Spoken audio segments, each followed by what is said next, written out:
child of God. Yes, I am.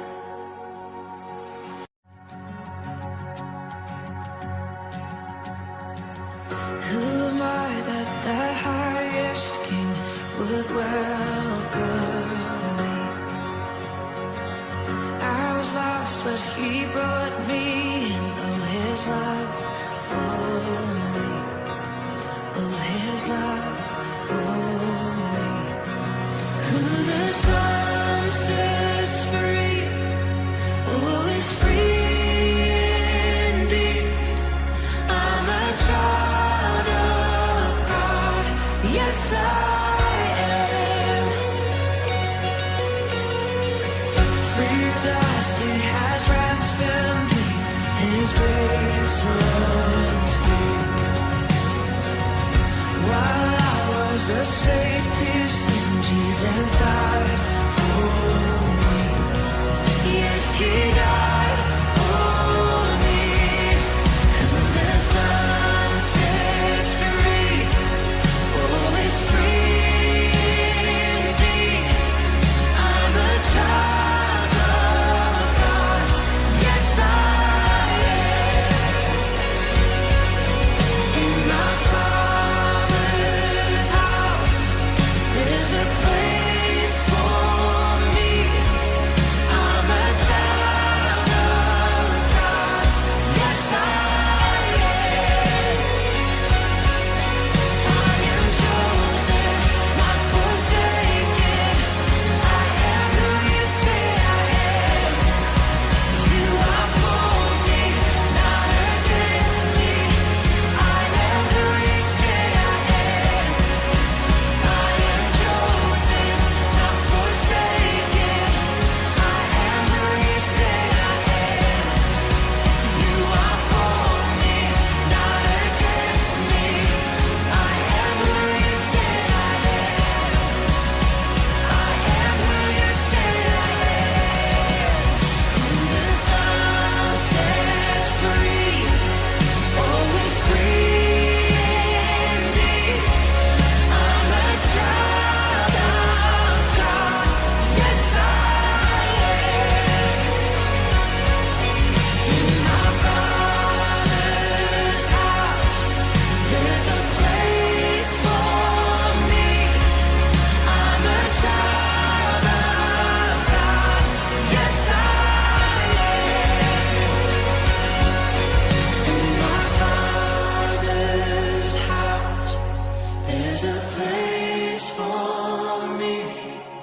I'm a child of God. Yes, I am.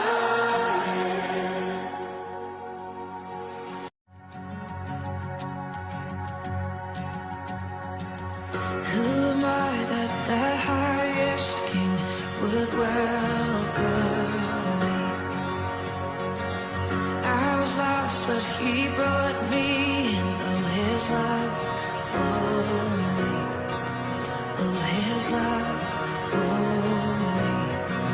Who the Son sets free, oh, is free indeed. I'm a child of God. Yes, I am. Free at last, He has ransomed me. His grace runs deep. While I was a slave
what He brought me in. Oh, His love for me.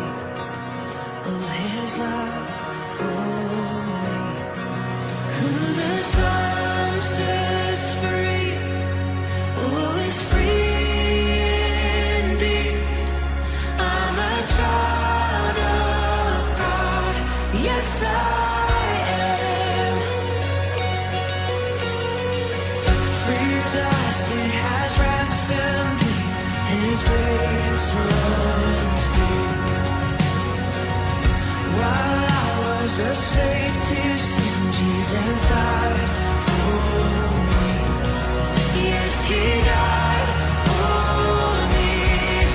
Who the Son sets free, oh, is free indeed. I'm a child of God. Yes, I am. In my Father's house, there's a place for me. I'm a child of God. Yes, I am. I am chosen, not forsaken. I am who You say I am. You are for me, not against me. I am who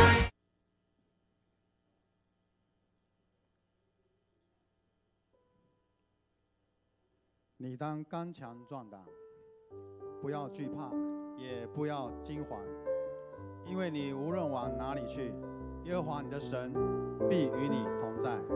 无论你往哪里去，耶和华你的神必与你同在。弟兄姐妹平安，我们一同起立来，向我们的神来敬拜赞美。开我的眼睛，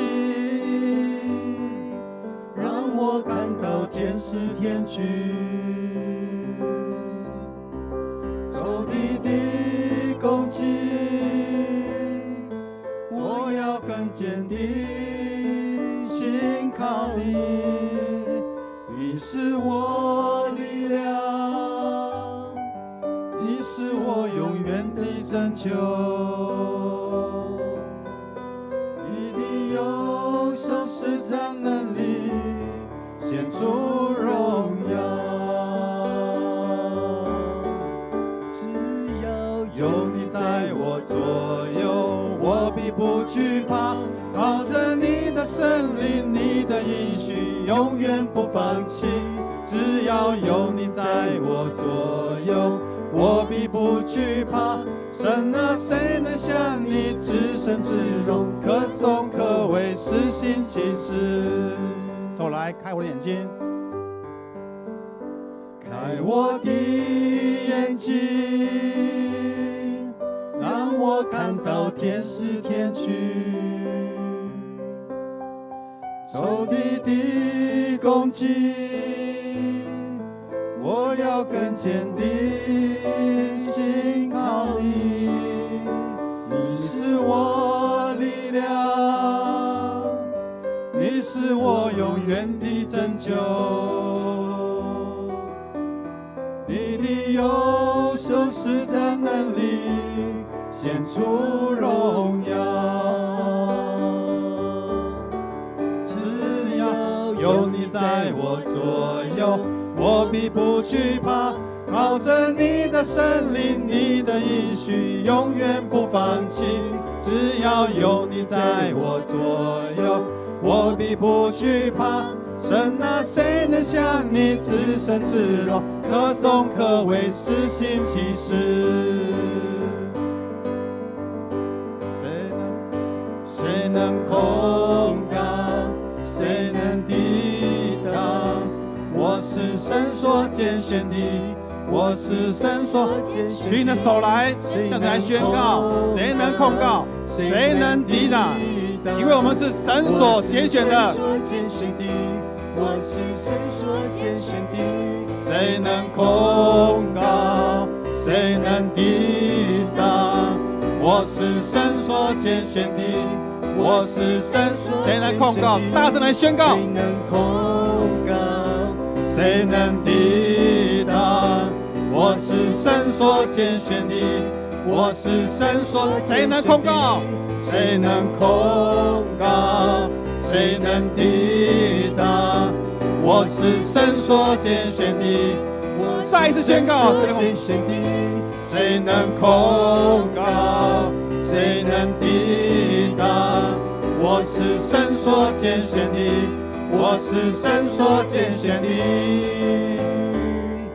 只要有你在我左右，我必不惧怕。靠着你的圣灵，你的应许永远不放弃。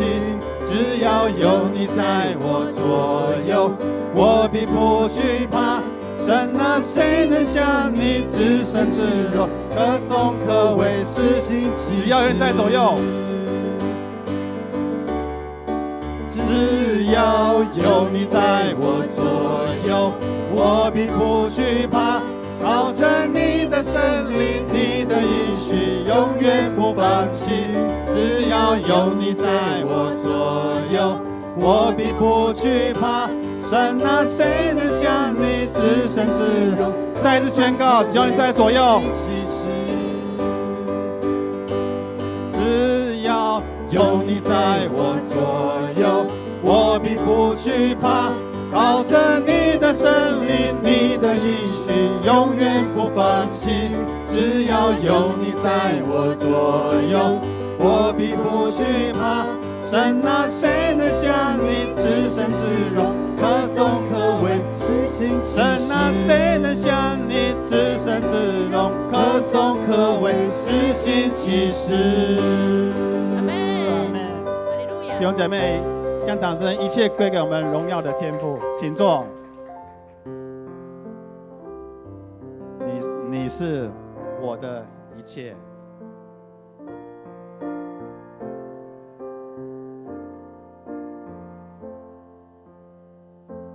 你是我依靠的力量，你是我寻求的保障，你是我的一切。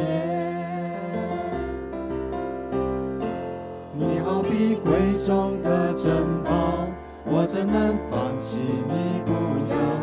你是我的一切。耶稣神羔羊，可以举开你的手来，向神来献上你最诚挚的敬拜与赞美。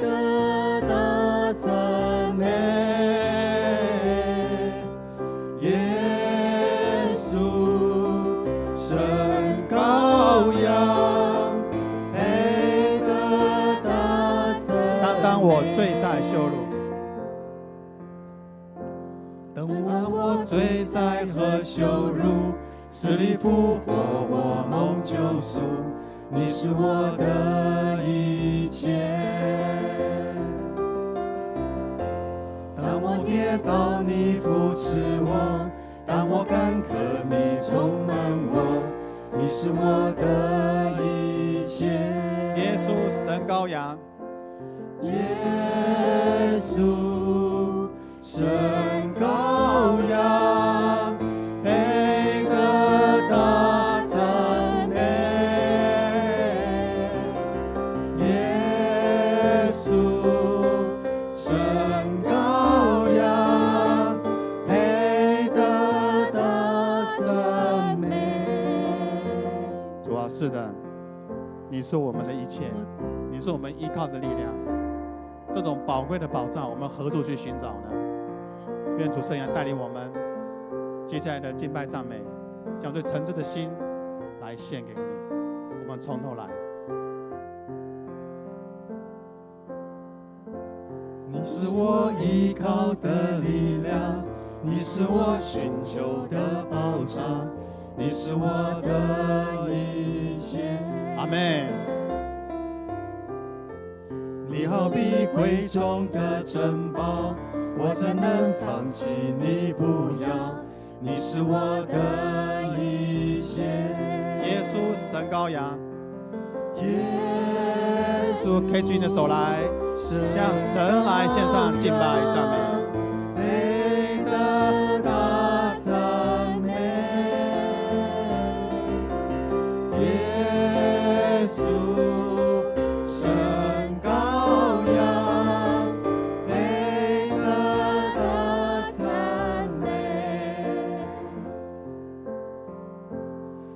当我罪灾和羞辱，死里复活，我蒙救赎，你是我的一切。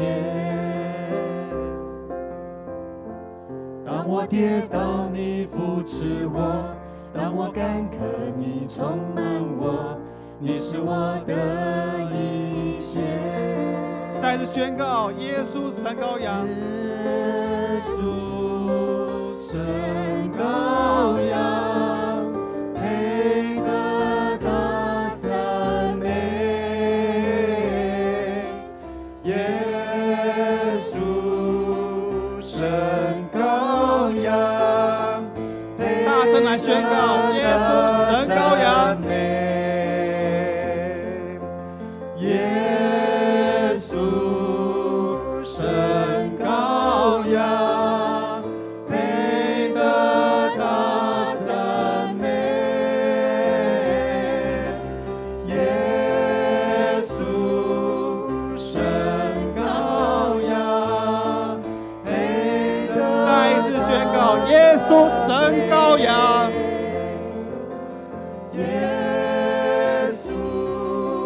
神羔羊，配得大赞美。耶稣神羔羊，配得大赞美。哈利路亚！感谢赞美主，深不见底的爱。主的爱跟我们一般的爱不一样，他的爱无法测度，深不见底。愿圣灵来帮助我们，不仅是我们在圣经上所读到的知识上的领悟，也帮助圣灵带领我们在平日生活中更多经历他那深不见底的爱。圣经里面说，天父何等爱我，开你的口来，不管做对做错，爱我一样多。认识你之后，不再为自己活，愿圣灵帮助我，能经历你更多。深不见底的爱，没有别处能找到。按你心想找我，深深认识我，我每一根头发，天父你都细数过，恩典如繁星一样多。从头来。圣经里面说，天父何等爱我，不管做对做错，爱我一样多。认识你之后，不再为自己活，愿圣灵帮助我，能经历你更多。深不见底爱，深不见底的爱，没有别处能找到。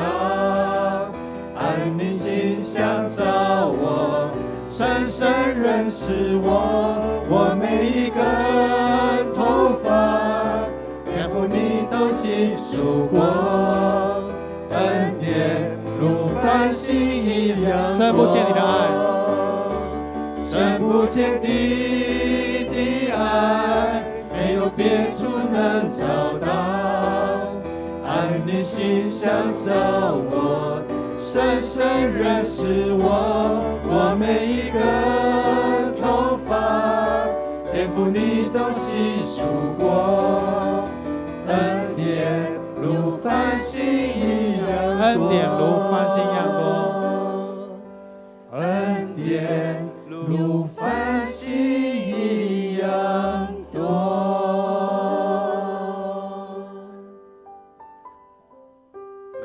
我们这时候要来举行圣餐，奉主耶稣基督的名，欢迎凡属于他的教会，按教规可领圣餐者，一起来守主的圣餐。主耶稣说：“饥渴慕义的人有福了，因为他们必得饱足。”愿主耶稣基督的恩典与你们同在。亲爱的弟兄姐妹，请注意听主耶稣设立圣餐的话，就是按照保罗在哥林多前书11章所说：“我当日传给你们的，原是从主领受的，就是主耶稣被卖的那一夜，拿起饼来祝谢了，就擘开说：这是我的身体，为你们舍。你们也应当如此行，为的是纪念我。饭后也照样拿起杯来说：这杯是用我的血所立的新约。你们每逢喝的时候，要如此行，为的是纪念我。你们每逢吃这饼、喝这杯，是表明主的死，只等到他来。”当主耶稣被卖的那一夜，拿饼祝谢，所以我们奉他的名，照他的样式，我们一起来感谢上帝。亲爱的主上帝、主耶稣，现在我们遵照你的命令，摆设这个宴席，为了纪念你永远赎罪的祭，我们谦卑恳求你差遣圣灵，将我们分别为圣，又分别这些摆在你面前的饼和葡萄汁为圣，让我们领受这些，借着信而分享你的身体和宝血。因你恩典的帮助，使我们在灵里得培育，也在你的恩典中成长，荣耀你的圣名。奉主耶稣的名祷告，阿们。主耶稣说：“这是我的身体，为你们舍的，你们应当如此行，为的是纪念我。”饭后，耶稣也照样拿起杯来说：“这个杯就是用我的血所立的新约，为你们众人流的。你们每逢喝的时候，应当如此行，为的是纪念我。”我们请我们长老小会员来到台前来分饼和杯。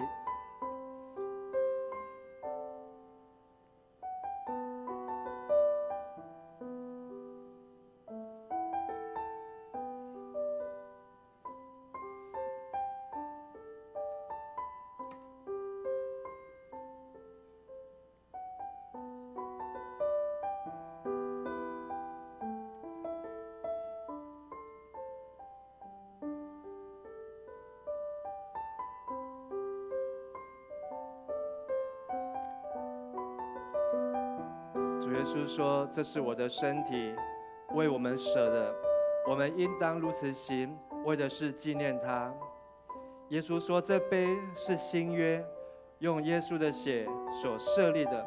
我们每当喝的时候，就当如此行，为的是纪念主。”如果我们还没有接受成人洗礼，或是还没有接受坚信礼的弟兄姐妹，先暂时不要领这饼和杯。我们可以在主的面前向主来谦卑祷告，寻求主，求主与我们同在，更借着他的话道成肉身在我们的当中。耶稣要借着他的身体与我们分享，借着他的宝血来进入我们的生命当中，让我们的身心灵，还有我们的家庭，还有我们的生命都要得到医治，得到救赎，得着拯救。愿神借着他今天所为我们预备的宴席，我们向主来承认我们的罪。所以当我们拿到这饼和杯的时候，邀请弟兄姐妹再次在主的面前向主谦卑祷告，把我们的软弱，把我们身上的疾病，把我们生活当中的欠缺，把我们生命当中的瑕疵都带到主的面前，让主耶稣住在我们的里面，让主耶稣活在我们的心中，让主的灵充满浇灌在我们的身上。借着主耶稣基督的宝血，让我们能够领受神的赐福。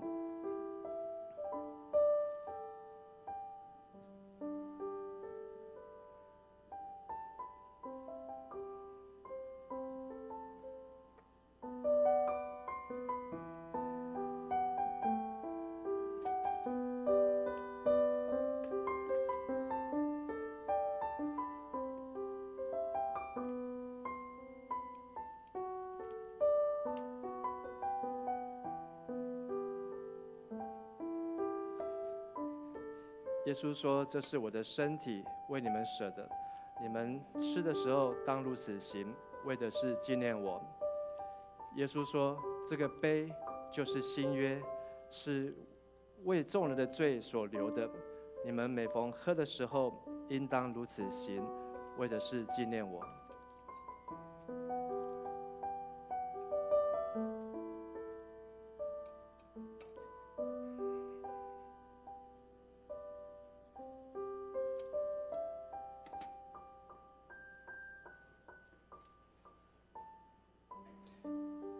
耶稣说：“这是我的身体，为我们众人舍的。我们吃的时候，应当如此行，为的是纪念主。”我们一起来领受主的身体。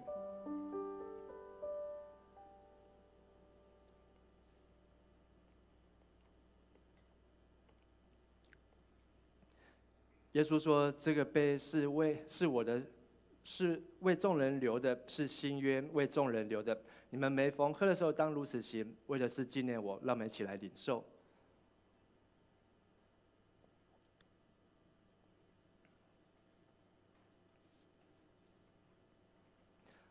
你们每逢吃这饼、喝这杯，是表明主的死，直到他再来。愿主耶稣基督的平安与你们众人同在。我们一起来祷告。无所不能的父上帝，我们全心感谢你，因着你极大的爱，使我们领受你的圣餐，是培育我们灵魂真实的食物。再一次使我们明白你喜爱我们，保守我们，也让我们明白我们是满有圣子奥妙身体的肢体，就是受祝福忠实的信徒，也是你永远国度的后裔。亲爱的上主，我们谦卑在你面前祈求，当我们再一次献上自己当作活祭的时候，求你鉴察我们，接纳我们，同时求你慈爱来帮助我们，让我们能持续这圣洁的交通，从今以后能更荣耀你。奉主耶稣基督的名祷告，阿们。我们这时候来奉献，我们预备心来奉献。奉献是基督徒感恩的表现，是出于甘心和乐意。如果您不明白奉献的意义，请用祷告来表达您的感恩。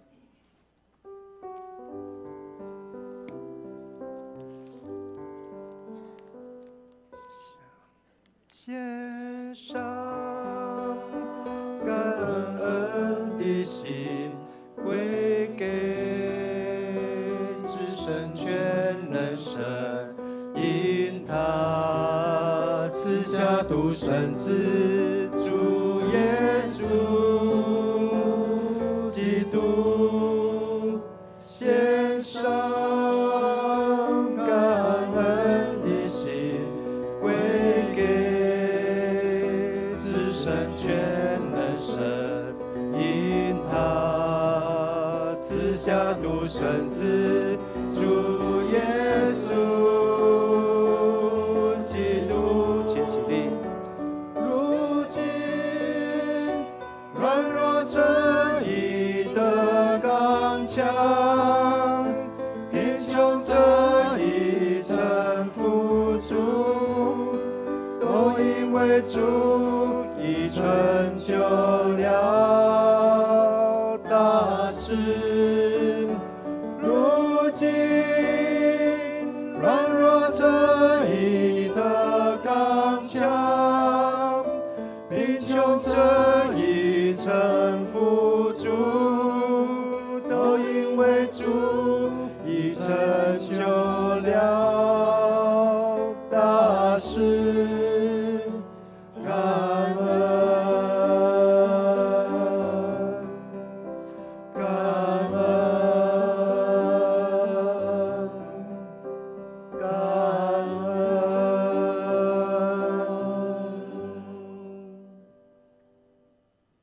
亲爱的天父，我们感谢赞美你，主耶稣，谢谢你，你带我们来到这个圣殿，来领受主你的话语。主啊，你的话语时刻进入我们的心板上，让我们不至于忘记。主啊，谢谢你，让我们当你聆听你的话语的时候，我们心里有平安，有喜乐，因为主你带领我们往前面的道路走。主啊，谢谢你，主啊，我们现在要献上我们的时间、金钱还有才能，为主你所用。我们将祷告，奉靠耶稣基督的名求。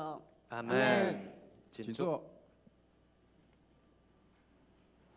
好，牧师，各位弟兄姐妹，大家平安。平安。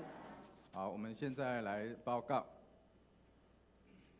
好，第一个小会的报告，本会11月1日起啊，我们有聘请赖静怡牧师娘来成为教会的兼职同工。他主要的工作是圣乐的总监，协助教会在音乐的事工上。我们感谢师母的付出。然后第二，本主日11月3号，今天的下午1点，在501有召开小会，563次的小会，请小会员注意时间来参与。再来崇拜部的报告，今天下午1点，在702有召开花会的小组定期会，请服侍的同工也准时来参与。再来崇拜部在本主日进入第11月份的服事那我们所有的服事人员，我们可以去教会领取那个服事表，我们注意服事的时间跟项目。再来教育部报告，A1 的初信造就课程基要真理总共有12堂课那11月9号跟11月23号，我们有在教会401教室。礼拜六的下午2点半到4点半，我们举行2次的课程那这一次就是第8跟第9，第9、第10跟10、11、12，把课程上完那已报名的弟兄姐妹要准时来参加。然后再来教育部第二个报告7月到9月图书馆借书，我们有达标的弟兄姐妹我们看一下上面。我们有借4本的跟借3本的，那请这个有得奖的弟兄姐妹，我们到4楼的图书馆向家珍的同工来领取礼券。然后在社区事工松大的讲座在11月6号早上的10点半到12点半，我们有个主题是身体平衡协调，那讲师我们请到陈俊达物理治疗师。好，再来，我们今天是11月份的第1个礼拜那我们邀请11月份的生日的弟兄姐妹，我们到前面来，那我们来为你唱生日快乐歌。好，11月份的请起立，有吗？有。好，我们到前面来好，只有一个。请来到台前祝你生日快乐，祝你生日快乐，祝你生日快乐，祝你生日快乐 ，Happy birthday to you, Happy birthday to you, Happy birthday, Happy birthday, Happy birthday to you。好，我们给台前这些生日的同工，他们的礼物在哪里？礼物还没有送到，没关系，等一下记得拿，我们会送一对笔，那这对笔呢是非常好写的笔，那上面有金句，来送给每一个生日的弟兄姐妹，那更重要的是我们来现场，来了，谢谢松辉长老，这个宅急便，马上送到，2位，好，迦南教会祝您生日快乐，诗篇16篇。那我们也一起来为在台前，还有在今天今天是我们的办公室主任张玉主任的生日，好，所以19岁的生日好，等一下看到他的时候，祝他19岁生日快乐这样子，好，那也为还有没有在我们当中的弟兄姐妹的生日，我们为他们献上感恩，我们一起来祷告。亲爱的天父上帝，我们满心感谢您带领我们这些受薪在11月份出生的弟兄姐妹。谢谢你带领他们来到这世界上，透过他们的家人、父母亲养育成长，跟随着耶稣基督带领他们能够来到迦南教会，成为我们的肢体，成为我们的弟兄和姐妹。也愿神祝福每一位生日的寿星，在这个月份当中能够出也蒙福，入也蒙福，让他们所到之处都能够经历神你格外的恩典，也赐给他们有健壮的身心灵，保守他们的家庭和家人，都能够在主的同在当中见证神你的荣美，见证神你的奇妙。我们同心在主的面前献上我们的感谢、祷告、祈求、祝福，都是奉靠主耶稣基督的名求。阿阿门！们再次拍手来祝福生日快乐，生日快乐！请坐。好，接下来我们今天有第一次到教会的弟兄姐妹的朋友吗？没有哈。好，那我们接下来我们读2次的今天的金句哈，来一起来。但是我上主要保护你，你不至于被交在你所惧怕的人手中。我要保护你安全，你不至于死在刀下。你一定能保全生命，因为你信靠我。我上主这样宣布了。耶利米书39章17到18节。再一次。但是我上主要保护你，你不至于被交在你所惧怕的人手中。我要保护你安全，你不至于死在刀下。你一定能保全生命，因为你信靠我。我上主这样宣布了。耶利米书39章17到18节。好，接下来我们来读今天的圣经哈。在耶利米书37章11节到15节。耶利米书37章11节到15节，我们一起来读，大声来读哈。11节，由于埃及军队逼近，巴比伦军队撤离耶路撒冷，所以我准备离开耶路撒冷，到便雅悯境内的亲族那里去，继承我分到的家产。但是当我来到便雅悯门的时候，哈拿尼亚的孙子示里米亚的儿子守卫队队长伊利亚逮捕了我。他指控我说：“你想向巴比伦人投降？”我回答：“不，我不是去投降。”但是伊利亚不听，把我捉了起来，交给官员。他们大发雷霆，叫人打我，把我关在王室书记约拿单的屋里。这屋子已改成监狱。好，以上。好，这是我们邀请陈伯牧师来做讯息分享。他所要讲的题目是无法监禁的时刻，无法监禁的时刻。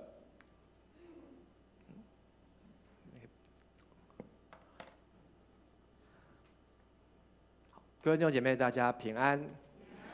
在过去这个礼拜10月31日，是迦南教会要庆祝59周年的日子。但是这一天当中呢，因为台风来搅局，不过全国为了迦南教会的生日放假1天，这也是蛮特别的经验。但在台风当中，我们看见，这是从28年来赫伯台风到今最胖的台风，它的半径就有300多公里，横跨将近700公里整个北半球，几乎在这个台风的范围当中。但是在10月31号这一天，很特别，就是在这个美国职棒大联盟的总冠军赛，也是在11月31号这一天来举行了。那我们知道谁最后拿到冠军？是洋基还是道奇？好，道奇，因为道奇队有一个什么瓶？大谷翔平。好，当然在这个总冠军当中没有看到大谷翔平有什么样的表现，但是大谷翔平呢，哇，真的是非常的幸运啊！为什么他刚加入道奇，然后道奇就可以一路过关斩将，好，甚至还可以打到世界大赛，还拿到总冠军？但是我们如果去看大谷翔平，他的幸运，好，其实是他累积而来的。这张照片是他在国中的时候所拍的照片。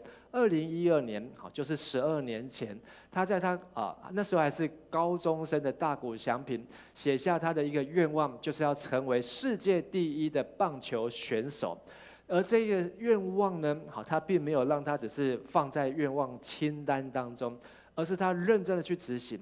在12年后，就是今年的9月19号同一天因为上面要写9月19号，同一天在大联盟的比赛当中，他单场有3个全垒打， 2次的盗垒，10个打点，成为大联盟史上第一个达成50-50的球员啊！所以这12年，只有12年的时间，他就从一个国高中生拿到世界第一，完成他人生的梦想，有没有厉害？真的实在是太厉害！如果上帝给你一个梦想，12年后要成就，请问这12年当中你要做什么呢？你要怎么样来为着你的梦想、理想、目标来前进呢？大谷翔平在他的国中的时候就写了这张图，好，更早2010年，好，所以国中2年级的时候，12月6号，这张图的正中间呢，就是他刚才写的那一张纸，他要成为世界第一的棒球选手，而这个目标的旁边有8个框框，这8个框框就是如何让他能够成为世界第一的棒球选手，他要做的8件事情哦。这8件事情呢，好，讲到他要来锻炼体格，他要学习控球，他要让他球有球质品质，还要球速能够超过160公里，国2生啊，变化球，还有他要有运气，然后他要有品格，还有他要锻炼他的心智。而这旁边8个目标，他要把它放射状投出去，好，成为8个好目标。而这每8个目标，他又在旁边又在设立8个小目标。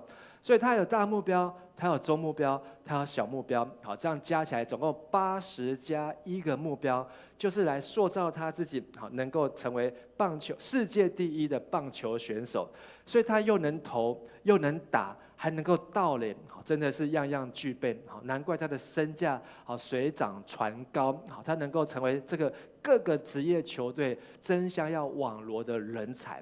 但是呢，这个清单里面的80个目标，让我觉得很有兴趣的就是左下角这3个，他的心理、他的人气、他的运气啊，好，他对这3个呢，好，有他特别的训练方式。怎么样训练他的心理能够不是要头冷心热，还有他要他的头脑冷静，但是内心火热，还有他不随气氛来起舞，好，不会因为旁边有人给他加油不加油，他的心情就会上上下下，还有他能够体谅伙伴，好，那他的人气，他怎么样有计划，成为有理性的人，能够为人着想，能够学习感谢，学习受人的信赖。还有他怎么样提升他的运气呢？好，我最欣赏就是这个捡垃圾，好，捡垃圾，好，捡垃圾。大谷翔平，好，他要训练他的运气，也是可以训练。设定目标，就是看到垃圾，他要做处理，而不要视而不见。好，看到脏乱的地方，好，整理房间，好，然后对于裁判的态度、判决的态度，好，他都要恭敬，好，要读书，要受人支持，要正面思考。大谷翔平从国中2年级就不断的训练他自己，好，在这些的小事上面来下功夫，以至于只有12年的时间，他几乎全世界都认识，而且受肯定的棒球选手，只花了12年，而他用这80个目标来帮助他达成那一个他唯一的目标。而这一套的训练方法呢，在日本也很受到重视，所以日本现在很多的国家，不管是职业球队或是职业的运动员、教练呢，也都会用这样的方式，好，把他的训练分成4个部分，右边是关于自己，左边是关于社会或他人，上面是看得见有形的目标，下面是看不见无形的目标。关于自己，怎么样能够打进世界杯？怎么样提升球队知名度？怎么样成为世界级的选手？怎么样增加选手、增加收入？好，这是看得见的目标。关于自己，左边看得见的上面就是让小朋友也喜欢打球，增加球迷的数量，改善训练的环境。而左下角关于社会他人看不见的，就是要让球迷们能够开心，让世界知道球队的实力，让小朋友感到骄傲。而右下角，好，关于自己看不见的目标，就是要对自己有自信，好，能够透过这个职业的球队球技，能够对有贡献，好，感到欢喜，让世界能够见识到，引以为傲。所以这样的训练，好，其实在日本的球队，好，已经很多都在使用这样。同样用在我们的教会当中，我们是不是有这样的目标？自己成为一个基督徒，我们什么样的目标？看得见的目标，还有那看不见的目标。我要每天的读经、祷告、聚会、奉献。我要怎么样爱人如己？我要怎么样成为一个被肯定的基督徒？这也是我们这个礼拜6好基要真理初信造就要上的什么是认识基督徒，什么是基督徒的生活，好，所要学习的。而看不见的目标，我们怎么样能够让基督徒的生命，让那看不见的神，能够透过基督徒的身份，能够彰显出来？我相信这是我们需要我们来学习的。也愿上帝带领我们迦南教会，已经经过了59周年，也代表进入了60周年。在接下来这1年当中，在明年的10月31号，每一个教会弟兄姐妹，每一个肢体，我们都能够向着那看得见的和看不见的目标，为自己，也为教会，也为他人，一起来努力。我们一起来祷告。亲爱的天父上帝，感谢你带领迦南教会走过的岁月和日子在这当中有酸甜苦辣，有辛劳的泪水，也有喜极而泣的泪水。愿上帝你纪念每一位同工，还有每一位牧长牧者在这里的贡献还有辛劳，也求你继续带领我们前面的道路。在接下来不到365天当中，我们如何能够成为一个合一的见证？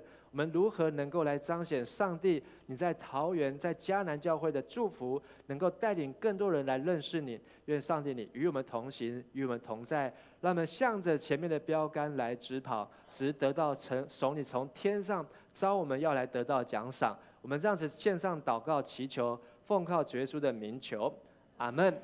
在将近2个月时间，我们读耶利米书，而耶利米书这一卷书，我发现它也是一卷教导我们如何悔改的书。所以在总共7次的讲道当中，我们也来学习悔改的7个步骤。所以悔改的第1个步骤是要怎样醒悟？第2步骤呢，下决心；第3，承认自己的罪；第4步，愿意付代价；第5步是要起来行动。今天要分享的是第6个步骤，就是向神认罪。我们一起说：向神认罪。我们什么时候会跟神认罪呢？我们什么时候会发现自己是个罪人呢？在最近日本有一个新闻，10月21号，静冈县的警总部长登门到一个死刑犯叫做跨田岩他的家里面来向他鞠躬道歉。这个人呢，他被关在监狱当中，他是全球关押最久的死囚跨田岩，被关在监牢当中48年。10年前，他从监牢当中出来，但是这10年来，他不断的打官司，终于在今年的9月份，日本的法院判决这个跨田岩他是无罪的，他是被冤枉的，他是清白的。因为将近60年前发生了一家4口的命案，那时候跨田岩他是一个日本的职业拳击手，而人家认为是他杀了这个老板的全家，所以呢就把这些找到的证物、衣服、血衣，认为就是他所造的、所做的。但是让人觉得很奇怪，就是当这些血衣现场法官要他穿上去的时候，发现那裤子竟然穿不上去，所以就让人有很多人就怀疑，他连这个裤子都穿不上去，他怎么可能穿一件穿不下的裤子去犯案去杀人呢？而这样子的官司呢，一直缠讼将近了48年，50年，然后他终于从监狱里面出来，而终于在今年还他清白。不过这时候他已经几岁了呢？88岁。他的人生当中有60年、58年都在被冤枉当中，而他已经88岁。即便日本政府赔偿他金钱，赔偿他名誉，但是他的人生受到了很多的冤枉。在先知耶利米书，我们看到他从18岁就出来传福音，他传了40年的福音，传上帝的信息。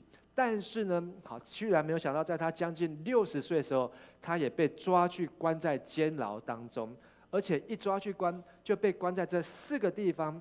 第1个地方是关在文士的房屋，第2个地方是牢房的地牢，第3个地方是哪里？井中的淤泥，最后的地方是关在哪里？护卫兵的院中。这4个地方跟耶利米有什么关系？其实我们可以看到，从耶利米被关这4个地方，可以让我们看到当时的社会、当时的政府、当时在这个耶利米的环境当中，那时候的领导者，还有那时候的百姓，他们所害怕、他们心里面所思想的事情啊。在耶利米书37章，今天我们所读的经文的背景，就是巴比伦已经封锁了耶路撒冷，已经包围了好几个月的时间。但是没有想到南边的埃及军队要来援救，以至于巴比伦军队就赶紧的撤退，而耶利米就有一个缓冲期，他就可以出城。刚才我们读到的圣经，他就可以回到他的故乡亚拿图，其实也没有很远，只有20公里。他可以回去处理他的产业，因为之前上帝要他买了一块地，他就要去处理，去办理登记或是过户。但是当他出城的时候，还没有离开耶路撒冷，就在城门口就被人家拦下来说：“耶利米，你是要去投降巴比伦是不是？因为你这几年来不断的在传讲说，上帝要来审判耶路撒冷，上帝要叫巴比伦人来攻打耶路撒冷。所以这些的官长、这些的军官看见耶利米，非常的生气，打了他，还把他关在哪里？约拿单文士的房屋里面。约拿单是谁？在圣经当中，我们没有办法看到太多的记载。可是约拿单文士，他是文士，他可能有2种身份。第一个，他就是在王室当中的书记，专门记载国家所发生的大事，他把这些社会消息、社会事情，王所做的事情或国家所面对的事情，要像写日记一样把它写下来。另外一个约拿单，他可能是一个圣殿当中的经学教师，就是把上帝的话要把它记载下来，甚至要把它念出来，要把它教导百姓来听上帝的话。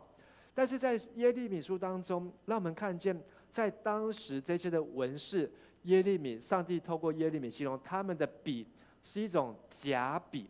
文士的假笔在做什么呢？舞弄虚假，就是在搬弄是非。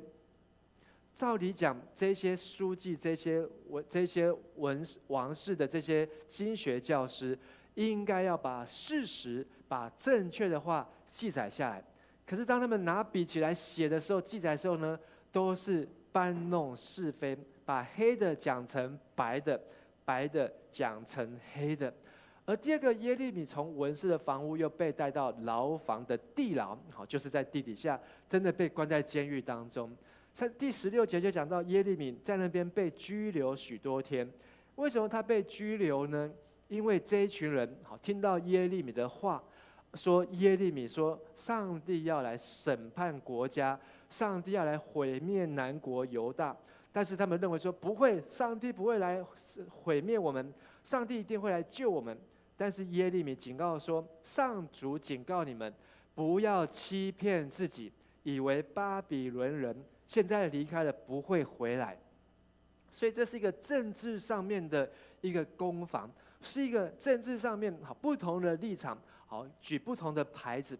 有人认为这个中国大陆不会来攻打台湾，有人认为中国大陆会来攻打台湾，但是两边举不同的牌子。而他们也是一样，巴比伦会回来，但是巴比伦不会回来。因为这样的事情，耶利米被关在牢房当中，地牢的里面。而后来耶利米又被关在井中的淤泥里面。为什么呢？因为还有这批的官长不能善罢甘休。就算耶利米被关在地牢里面，但是他每次听到耶利米所说的话，说耶利米不是在为国家百姓求平安，而是叫百姓受灾祸，所以他就来见王，说要处死耶利米，而王也不敢反对他们，所以王就说好，交在你们的手里。所以他们就怎么做呢？他们就抓了耶利米，把他丢在王的儿子叫做玛基亚他的王宫的井里面。那一口井就在护卫兵的院子当中。他们用绳子把耶利米垂下去，因为耶利米这时候将近60岁，已经在当时真的是一个年纪大的老人。而井里面没有水，只有淤泥，耶利米就陷在淤泥当中啊。我想请问我们在场当中，你有下田耕种过的，请举手一下。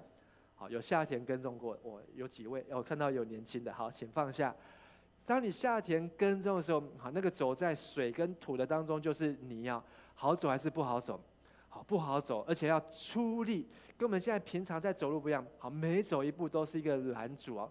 而耶利米在那井中，甚至也没办法走路，井大概就是一个这么大，一个人他连转身、连躺下来都不能躺，他却被关在那个地方，而且泡在这个又湿又暗又黑的地方。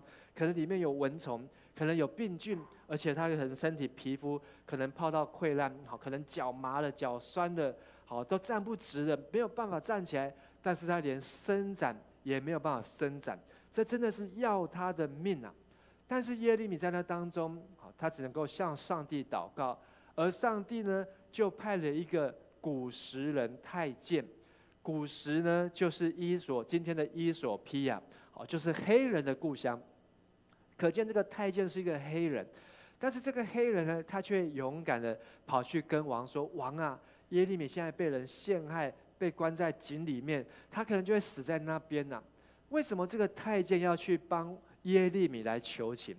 可见耶利米所说的话，或是耶利米曾经帮助过他，以至于这个太监好，他愿意去向耶利米来请命，向王来请命。”而真的王就同意，所以他就带了30个人。圣经还特别记载说，他去用破碎的碎布和破衣服来丢到井里面，做成一个绳子，然后垫在耶利米的腋下。圣经为什么把这段讲得这么清楚？因为耶利米他可能在那里泡到他的身体，可能都已经苍白无力，甚至皮肤可能都已经溃烂。如果真的把他拉上来，他可能一拉上来手就断了，腿就断了，所以他必须要用这些的碎布、这些的破衣服保全他的身体，让他可以拉上来。而最后耶利米才进入到护卫兵的院中。好，而这也是一开始我们所看到耶利米说：“我被关在地牢里面关了很久。”王就派人来到这个地牢里面，王在王宫就私下问我有没有上主的信息。耶利米回答：“有，你将被交在巴比伦王的手中。”接着，耶利米就问王说：“我在什么地方得罪你的官员或人民？你竟把我关在监牢里面？”就是耶利米这一连串，从文士的房屋、牢房的地牢，还有井中的淤泥，到现在护卫兵的院中，他才向王吐一口气说：“我到底做了什么坏事？得罪你，或得罪你的官员？你们既然这样子的害我真的这是活受罪啊！”但是呢，这4个地方对耶利米来说呢，他最害怕是哪里呢？他最害怕的是约拿单的监狱。所以20节，耶利米说：“陛下，求你垂听我的请求，不要把我送回约拿单家的监狱。”他一点都不想回去。他宁愿在哪里呢？在宫殿的监狱，就是护卫兵的院中。所以西底家王就下令把耶利米关在宫殿里面的监狱，他留在那里，一直留，每一天可以得到1块饼，留到这个城里面，最后都没有饼吃完的时候。耶利米他在人生年老传道最后的几年当中，却被关冤狱。在冤狱当中，或许他不像那个日本人被关了48年，但是这2年当中，不到2年时间，换了4个地方，受了很多的苦，受了很多的罪，而这罪背后所代表的就是假讯息、假和平、假公义和假改革。耶利米他所看到遇到的假讯息，就是这些文士的笔搬弄是非，把黑的说成白的，以至于耶利米被陷害。而耶利米看到假和平，就是当时的政府、当时的政治人物，他们想要去投靠埃及，觉得不想要发动战争，不想要面临打战，所以他们要投靠埃及，想要缔造那个假的和平。还有约利米被关在井中的淤泥，是看到假的公义。这些的人说耶利米是叛国贼，他会出卖我们的国家，所以一定要把他抓去杀死。王也不敢说第2句话。好在有人看不下去，出来救了他，罗织罪名，就把耶利米关起来。而假改革就是这位昏庸的王西底家，他有想要改变自己的国家，但是最后他的改革都是一场空啊！假讯息、假和平、假公义、假改革，不是只有在2600年前耶利米的时代，甚至在我们的今天，我们的台湾社会也是活在这样的当中啊！全世界根据调查，全世界假讯息最多的国家是哪一个国家？台湾。谁说的？你怎么知道呢？好，真的是台湾。今年5月份的新闻，好，报纸的报道，这份调查是瑞典奥斯陆大学所做的调查，成大好也把它做了分析。全世界受到境外假讯息影响国家前5名，第5名叫做蒙特内哥罗，我们都没听过；第4名伊朗，现在打仗打得很厉害；第3名巴勒斯坦加沙，现在打仗打得很厉害。第2名拉脱维亚，好，他们是内战。第1名是哪里？台湾，而且是第2名的好几倍以上。意思就是说，身为台湾人，你每天生活365天当中，有很多从外国、从境外传来的讯息，不一定是真的。特别我们会从哪边看到境外的讯息？抖音，好，抖音，好，因为抖音是中国来的。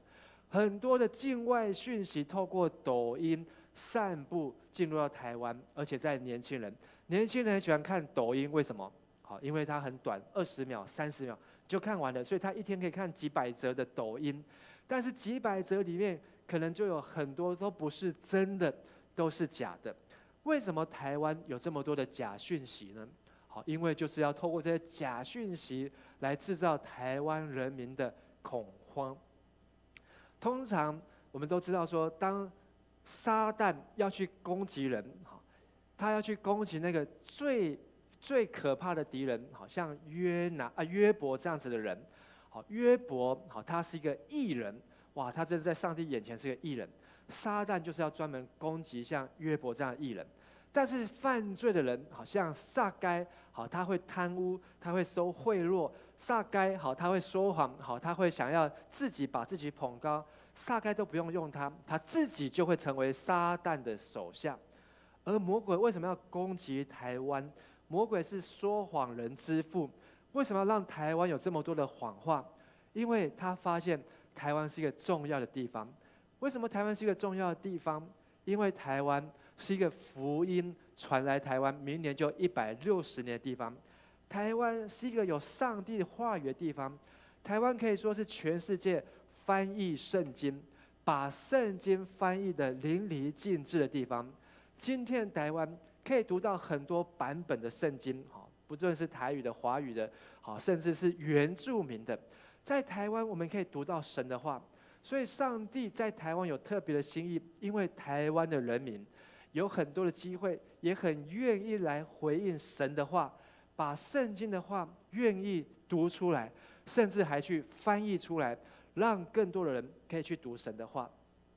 从牧师5月份就任，6月1号开始共读圣经，好，到今天11月，已经读了5个月。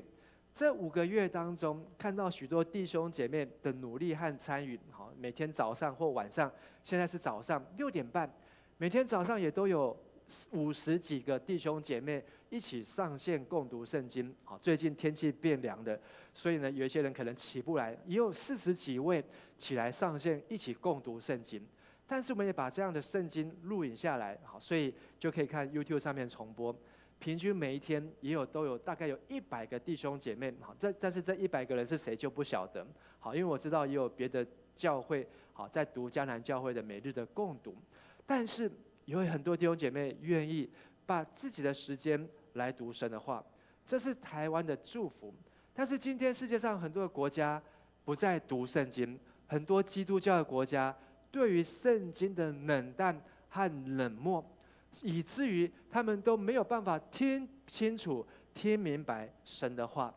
而台湾成为一个谎言攻击最多的国家，因为在台湾充满了上帝的真理，充满上帝的话。阿们。请跟你旁边的弟兄姐妹说，我们要来读神的话，神的话就是真理。我们要读神的话，神的话就是真理。我们要让上帝的话唤醒我们沉睡的心，让上帝的话成为我们每一天脚前的灯，路上的光。所以我们要问的是，为什么马偕他不是留在中国，他也去了上海啊，马偕也去过了厦门啊，为什么他偏偏要来到淡水，然后就说了说 This is the land， 这个地方就是了。因为上帝有他特别的心意，所以我们要好好珍惜，我们可以共读圣经，一起读上帝的话。所以耶利米书我们今天已经读到了43章，在10天我们就读完。而耶利米书当我们读完时候，你会发现你对上帝的话的认识不一样。以前是上帝说什么就信什么，但是你会发现上帝说的话有真有假，话中有话，我们要去分辨。台湾人这么多的假讯息，很大的原因就是台湾人善良，容易相信别人。换好听是这样子说，但是实话叫做什么？台湾人怎么样？好骗，台湾人很好骗。所以为什么诈骗集团在台湾吃得开，走得畅通无阻？因为利用台湾人的单纯，容易相信。所以为什么我们这么样的单纯？就是因为我们的教育不够，我们的知识不够。所以现在行政院在打诈，它有一个很重要的功课叫做识诈。好，我们说一次识诈。识是什么识呢？就是要认识，要能够辨识。我们的国家在教育我们的百姓，就是人民，要能够辨识什么是真的和假的。这也是圣经在告诉我们的。而台湾的假和平也充满了很多的假和平。图上这个照片是世界上2大国家的强权的领袖，这2个领袖在今年5月的时候互相见面，还握手。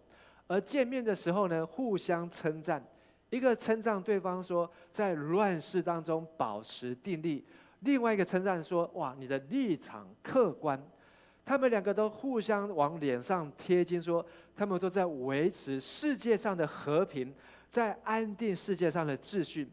但是真实的情形是，他们都是出兵出兵好去攻击乌克兰，出兵去镇压西藏，去镇压外蒙古，出兵派警察秘密警察在香港，把那些拿黑雨伞的、穿黄衣服的、车牌号码有1986的、1984这个数字的，通通都抓去关，因为他们想要用他们的权力、强权来控制人民。但是当他们想要缔造的和平，并不是圣经神所期待的和平。而我们今天台湾也充斥了很多的假公义，一天到晚有人举牌司法不公，程序要正义，司法要公平，要捍卫百姓的清白，捍卫主席的清白。当初有这个出来选总统、选市长的时候，说财团是拿刀叉吃人肉，要把国家还给你。但是现在却陷在监狱当中，检察官在调查的时候，法院在调查的时候，却在那边口口声声说司法不公。这也是呈现在我们今天的台湾，到底谁是说的是真的是假的？很多人连看都懒得看。但是当我们懒得看的时候，我们就失去分辨的能力。我们没有那个能力，没有那个能力能够去分辨，找出什么是真的是假的。电视一关，统统都不要看，去做自己喜欢做的事情。但是万一是真的话怎么办？万一是假的话怎么办？我们一定要找出真相，还原清白。还有我们的国家，我们的国会一直说要国会改革，还权于民。2月1号，新科立委进入立法院，3个月之后，他们推动了国会改革，结果引发青鸟行动，10几万的人民在1个月内不断的上街头，认为国会是在扩权，而这些立法委员面子拉不下来，申请大法官释宪。而在7月、8月，大法官释宪之后，在9月以及10月，最后大法官的调查公布，这些国会改革释宪案，不论是总统的国情报告、人事权、调查权、听证权、反质询、藐视国会罪，最后大法官讨论的结论都是违宪、违背宪法。但是这些国会立法委员说，大法官也违宪，把大法官也要推下水。这个面子呢，真的都是拉不下来。被打脸的还要硬凹，说是大法官的问题。这就是我们现在所处在的环境，就好像耶利米那个时期他所面对的很多的真真假假，但是我们心中要有神的话。当我们的国会正在吵着国会改革，我们来看一下，同样在10月份，也是不过在10天前，欧洲新的议员欧洲大会就是欧盟这些国家，每个国家都派出代表。这些代表在做什么呢？他们派出欧盟的议会，以压倒性的通过来挺台决议，就是在联合国当中有一个2758的决议文。这个决议文攸关台湾跟中国的关系，到底是不是附属的关系？而这些欧洲大会的代表以432票赞成，60票反对，极多的优势呢，通过说台湾跟中国互不隶属。联合国的决议文并不是在强调台湾是中国的一部分。欧洲的大会为了这个事情，全欧洲的国家都出来开会支持台湾。可是我们台湾的国会的代表却是怎么样呢？像这个漫画里面所说的，把国会的国会立委头却埋在地下，假装没有听见，假装不知道事情。这个是攸关我们自己的国家，攸关我们自己的百姓，攸关我们自己的人民和主权。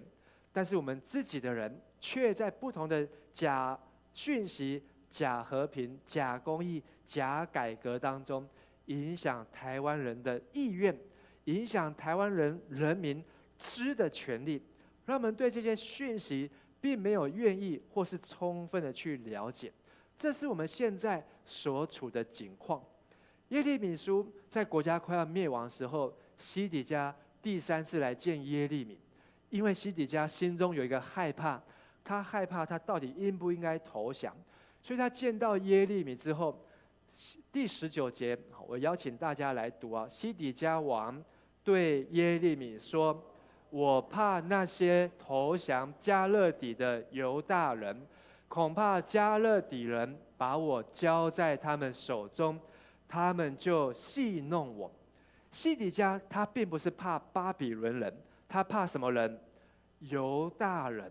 他怕自己国家的人，他根本就不怕对岸，他根本就不怕那些强权，他怕的是自己人，他怕面子拉不下来。可是就算他说出他心中的话，非常的害怕的时候，上帝还是安慰西底家。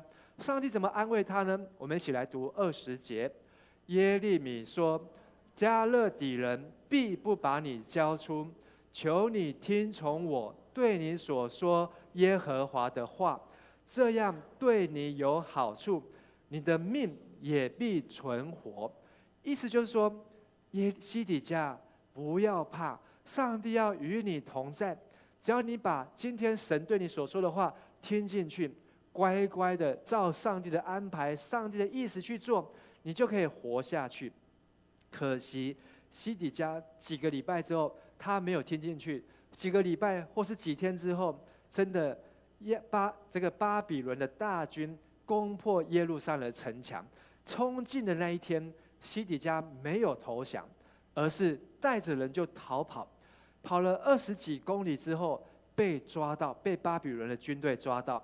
巴比伦军队把他带到北边200公里，巴比伦王尼布甲尼撒王的面前，就这张图。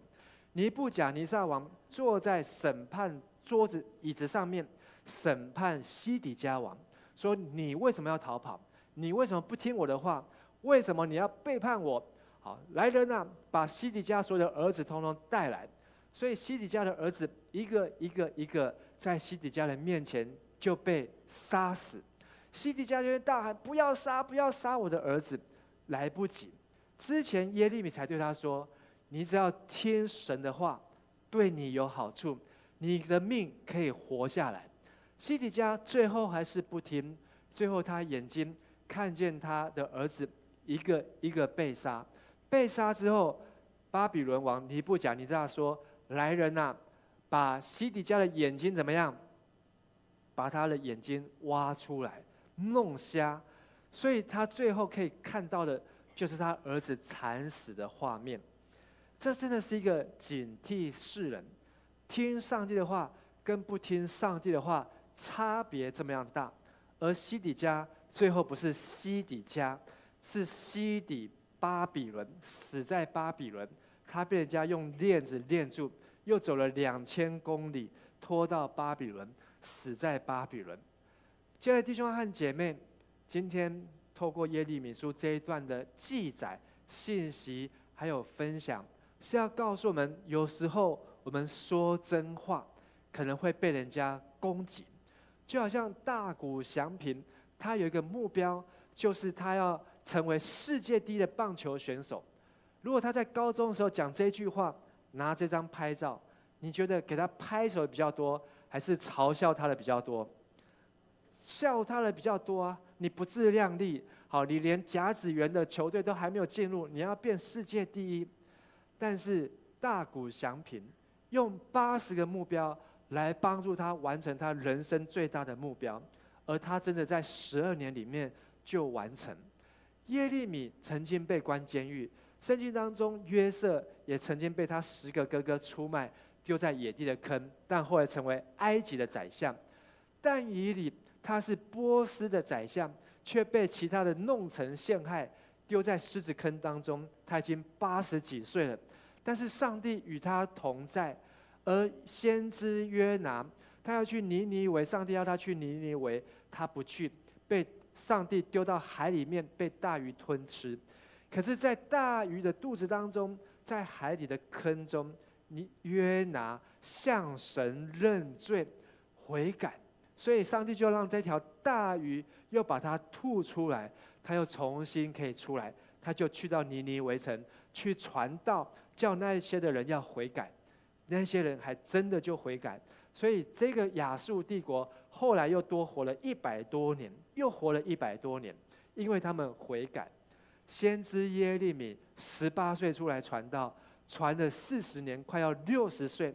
而这40年当中，就是因为有人相信，有人不相信，以至于这个国家最后还是败在不相信的人手中。而我们的台湾，上帝160年前叫宣教士，叫马雅各，第一本圣经就是马雅各开始翻译的。而这些的圣经留在台湾，到今天我们还可以听见圣经，就是上帝对这个土地的百姓，对这土地的人民，上帝的心意是要赐平安的意念。所以上帝告诉这一群愿意相信上帝真理的人，不怕人而只怕上帝，敬畏神而不怕人的人。神说，这是我们今天读的经句，我们已经读了2次，好，而再读一次。那日，我们再读第3次。到那日，我必拯救你，你必不致交在你所怕的人手中。这是耶和华说的。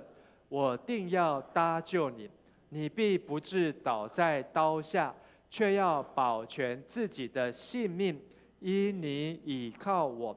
这是耶和华说的。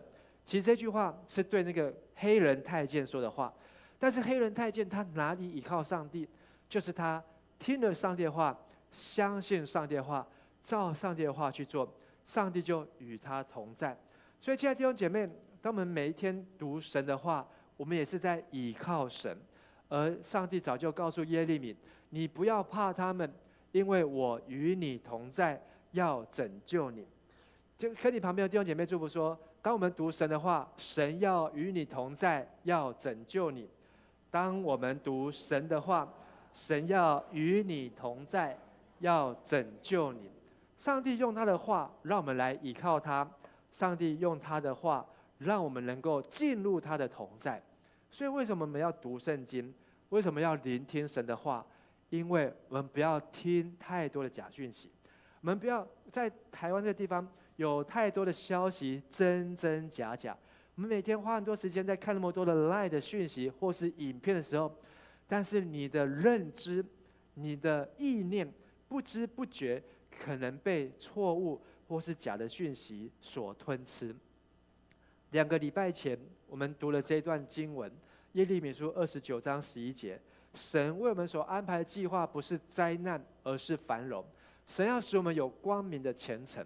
他们听到上帝的讯息，只听到前面一半，就是左边那一张图。他们只听到上帝要毁灭耶路撒冷，要审判世界，就好像我们只听到上帝说：“哦，他要让耶稣基督再来，然后呢，信的就得救，不信的就下地狱。上帝要审判人。”但是我们没有听清楚上帝还有右边的信息。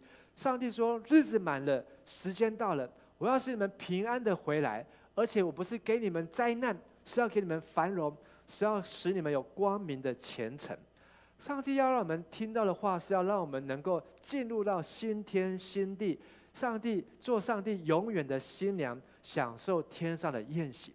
但是我们却没有听懂，却没有听完全，以至于我们活在这个中间的问号当中。可能我们只看到左边，没有看到右边，只听到上帝审判，却没有听到上帝赐福。就算上帝听到上帝要赐福，却打上问号，不知道怎么样做。所以我邀请大家，再用这个和合本29章11节，我们再读一次。我知道我向你们所怀的意念是赐平安的意念，不是降灾祸的意念，要叫你们末后有指望。这是耶和华说的。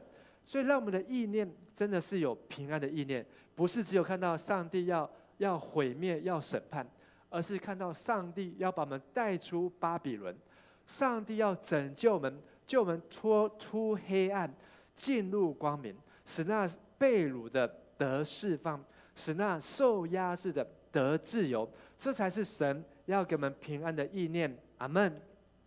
我们要怎么样维持住这个平安的意念？神说，我们要呼求神，祷告神，神就应允我们。要寻求神，专心寻求神，就必寻见。所以我们就是要透过不断的祷告，不断的行动，听着上帝的话，并且乐意去遵行，就是聪明的人把房子盖在磐石上面。盼望我们透过每一天的读圣经，或是你听到神的话参与的共读，我们加上我们的祷告，加上我们的行动，让我们有辨知的能力，知道在台湾当中，在我们所处的世界当中，很多的假讯息。什么是假讯息？把它揪出来。什么是假和平？把它揪出来。什么是假公义？把它揪出来。什么是假改革？你有能力把它揪出来，而不是照单全收，而不是像西底家王最后干脆耳朵捂起来，什么都不听。最后真的就是西底家没有光明的前程，没有繁荣的将来，人生再也没有盼望了。在我们今天的周报上面，以及这个礼拜的小组当中，邀请大家来分享我们的生活经历当中，有没有曾经像耶利米被丢在井中的淤泥一样动弹不得，而上帝如何帮助我们来解围？还有耶利米被关监禁的过程遭遇，给我们什么样的学习和启示？而以赛亚书说，主的灵在我身上，因为耶和华用膏膏我，叫我传好信息给谦卑人，差遣我医好伤心的人，报告被掳的得释放，被囚的出监牢，让那真正关冤狱的能够重新回到自由的生活。那真正应该抓去关的，就要早一日的抓去关，不要让他逍遥法外。而我们要一起来祷告，祷告哥林多后书4章9节所说的，遭逼迫却不被丢弃，打倒了却不致死亡。当我们人生有正确的目标，往正确的方向前进，让我们学习国二的大谷翔平的勇气，不怕众人的嘲笑；学习约瑟的勇气，不怕他哥哥的出卖；学习但以理的勇气，不怕在狮子坑当中。不求个人的成功亨通，求上帝的旨意能够成就。不追求一暂时这5年让我买台积电的股票，让我能够赚大钱。反后10年之后，台湾国家没有关系；20年之后，台语不见得没有关系；30年之后，中国大陆占领台湾没有关系。不求个人的成功，求上帝旨意的成就，而让我们一起宣告：为义受逼迫的人有福了，因为天国是他们。我们一起来宣告：为义受逼迫的人有福了，因为天国是他们。亲爱的弟兄姐妹，你是否愿意为义受逼迫？你是否愿意为了神的话坚持站立，说出神的信息？已经有好几个人来告诉牧师：牧师啊，你每次在台上讲道，我都替你捏把冷汗。你讲太多的政治了，牧师啊，你讲太多的社会的事情。但是当我读了圣经，在对照我们今天所处在的环境，不就是这样吗？上帝不就是要透过圣经告诉我们这些讯息吗？如果今天我住在日本，我今天住在菲律宾，今天我住在其他的国家，或许关心的不一样的事情，但是今天我住在台湾，上帝透过圣经开我们的眼界，让我们知道上帝对台湾的意念不是降灾祸的意念，是要赐平安的意念。上帝要让台湾有光明的前程，有繁荣的将来。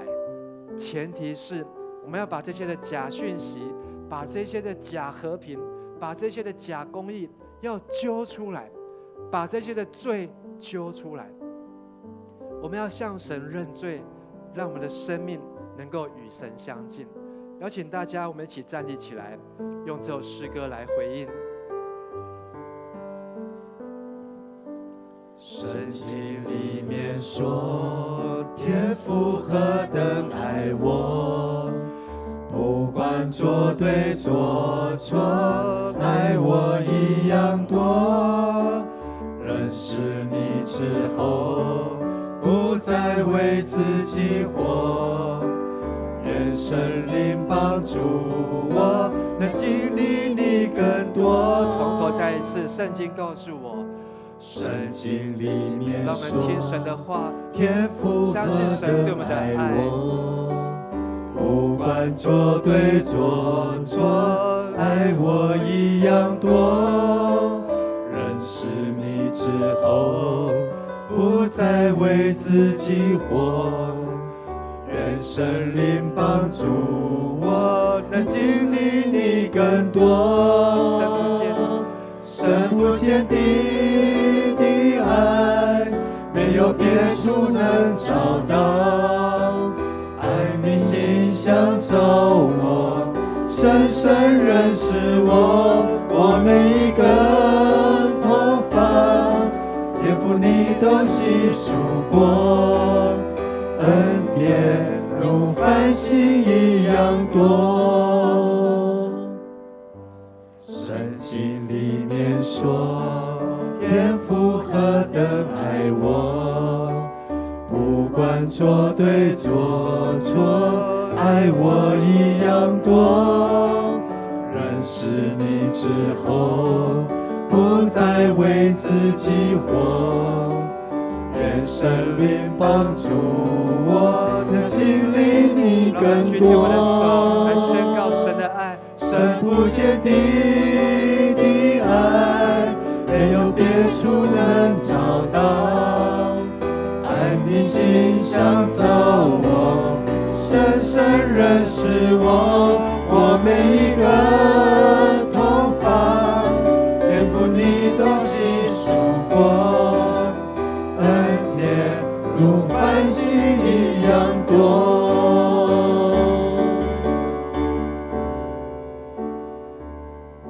亲爱的弟兄姐妹，我们都在寻找爱，寻找被认同。当有人爱你，他就认同你，但有的时候，这些爱你的人，并不是真正能够救你的人；这些认同你的人，并不是真正能够带你来认识神的人。我们常常说忠言逆耳，圣经的话是要让我们明白认识神爱我们，但是我们的罪让我们没有办法把圣经读下去。我们需要求圣灵的帮助，让我们好好一字一句来读圣经的话，让圣经的话活在我们的心中，如同刚才淑清他们的祷告，把上帝的话刻在我们的心板当中。上帝的话是牢牢记在我们的心上，愿圣灵动工，使神的话一字一句都记住在我们的心里面，让我们明白神的爱，不论环境如何，不论明天的股票如何，不论世界的变化如何，有多少的台风，有多少的困难，或是有多少的变动动荡，而我们的心都坚定在主的面前。求主帮助我们，愿主耶稣基督的恩惠、天父上帝的慈爱、圣灵的帮助与感动，常与每一位弟兄姐妹同在，使神的话牢牢记在我们的心上，赐给我们的是平安的意念，不是灾难，带领我们走向平安的前程，走向繁荣的将来，从今天起直到永永远远。阿们。那么拍掌，把荣耀归给神。哈利路亚。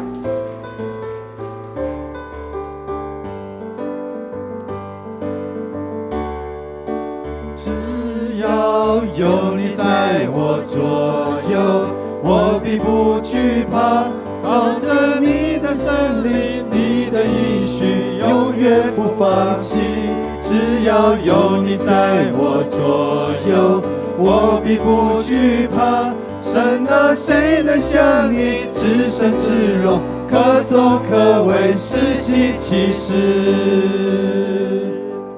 好，今天聚会到这边，谢谢大家。好，椅子帮忙归位一下，谢谢。这个麦克风好像太小声，对对。